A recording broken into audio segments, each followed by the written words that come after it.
ఊరికొచ్చినాం ఉగాది అని. మేమైతే ఇప్పుడు నాటుకోడి కట్ చేసుకుంటున్నాం. ఇగో తేజు అయితే లెగ్ పీస్ కట్ చేస్తుండు చూడండి. కట్ అవుతుంది మెల్లగా మెల్లగా.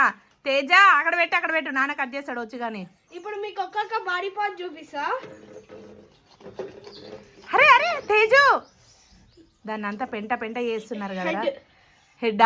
హెడ్ తింటావా నువ్వు? తినవా? అయ్యో హార్ట్ చూపిస్తావా? ఓకే ఉడకాలంటే అట్లా కట్ చేయాలి. లెగ్ పీస్ని అయితే అట్లా ఘాట్లు పెడుతున్నాడు. అది దానికి ఒక కట్టెలాగా ఉంటుంది నాన్న, దాన్ని పెట్టి కట్ చేయాలి. దేవాంష్ ఏం చేస్తున్నావు? లెగ్ పీస్ కట్ చేస్తున్నా. మెల్లగా ఈ కట్టె అది, దాన్ని అంత ఆగమాగం చెయ్యకు.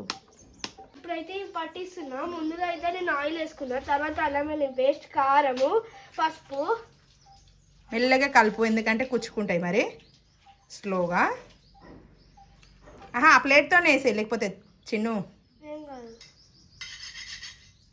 నాన్న 2 చేతులతో కలుపుతారా నాన్న? ఒక్క చేతితో కలపండి చికెన్. ఏం కాదు. సరే కలిపేసి మరి మెల్లగా కుచ్చుకుంటాయి. బొక్కలు ఉంటాయి కదా, కుచ్చుకుంటున్నాయి కూడా. ఆల్రెడీ కుచ్చుకుంటున్నాయా? కొంచెం స్లోగా మరి. ఇప్పుడు చికెన్ నువ్వే వండుతావా మరి? Okay done. మరి చూసేయండి మరి దేవాంశని చూసి నాటుకోడి ఎలా వండాలో చూసేయండి. అది కట్టెల పొయ్యి మీద ఆల్రెడీ మండుతుంది.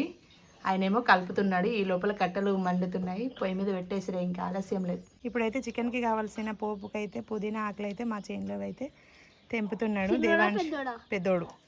ఇగో అందులో ఇంకా ఫ్రెష్గా ఉంది నాన్న, జాలి కట్టేసి ఉంది. లోపలికి వెళ్దాం మెల్లగా, ఆగు. హలో గైస్, నేనైతే నాకు వచ్చినట్టు ఉల్లిగడ్డలు, కొత్తిమీర ఇవన్నీ వేసుకున్నాను. ఉల్లిగడ్డ కదా అది పుదీనా. ముందుగా అయితే కడాయి పెట్టుకొని తగినంత ఆయిల్ పోసేసిండు. దూరం నుంచి మెల్లగా మరి. పొంగదు కానీ చిల్లుతుంది. అది వేగినాయి నాన్న. ఇప్పుడు చికెన్ తీసుకొని ఒక్కొక్క చిన్న పీసులు ఒక గంట ఇక్కడ పెట్టేసి ఇక చికెన్ ముక్కలు మెల్లగా ఆయిల్ మీద పడుతుంది. అందులో గిన్నెలు ఉన్న నూనె మీద పడుతుంది. మెల్లగా వేసేయి మొత్తం, అట్లనే కంప్లీట్గా ఆ డబ్బాలు ఉన్నదంతా అందులోకి వేసినాక కలుపుకుందాం మనం, సరేనా? అప్పుడు చికెన్ రెడీ అవుతుంది. గ్రేవీ తర్వాత పులుసు కింద పడుతుంది. ఇందాకైతే వేయలేదనమాట. తాలింపు స్పైసెస్ వేసేయి, చెక్క, ఇలాచి, లవంగాలు, అంతే. మిక్సింగ్ చేస్తావా? అయ్యో ఈ బాబేమో తగినంత ఉప్పు అయితే వేస్తున్నాడు. ఏమేస్తున్నావు చిన్ను?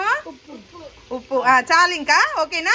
ఇంకా మూత పెట్టేద్దాం. ఇప్పుడు అది మంచిగా గ్రేవీ రావాలి. నాన్న కాలుతుంది, కొంచెం కేర్ఫుల్. నేను కలిపేస్తా కానీ ఆగండి ఒక్క నిమిషం.